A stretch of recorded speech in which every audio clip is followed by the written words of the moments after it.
ৰাইজে বুজি উঠিছে যে স্থানীয় মানুহ স্থানীয় প্ৰাৰ্থী বেছি আদৰৰ আৰু প্ৰয়োজনৰ সময়ত হয়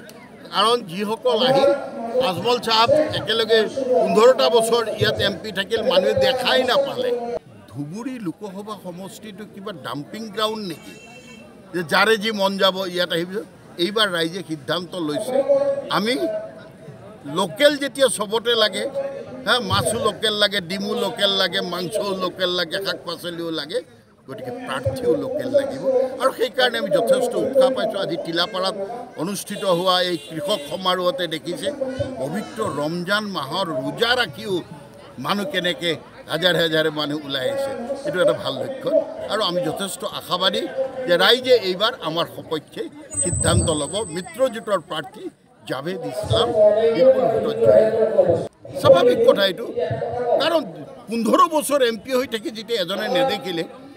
এজন নগাঁও এজন হুজাইৰ পৰা আহিব তবে ধুবুৰীত উপযুক্ত প্ৰাৰ্থী নাই বুলি কিয় ভাবি লৈছে তেওঁলোকে সেইকাৰণে ধুবুৰী লোকসভা সমষ্টিৰ ৰাইজে এইবাৰ এটা প্ৰত্যাহ্বান গ্ৰহণ কৰিছে আৰু নহ'ব উপযুক্ত স্থানীয় প্ৰাৰ্থী জাভেদ ইছলাম আমি তেওঁৰ লগতে থাকিম নিশ্চিত NDAৰ জয় নিশ্চিত নৰেন্দ্ৰ মোদীয়ে এইবাৰ ধুবুৰী লোকসভা সমষ্টিটো উপহাৰ পাবই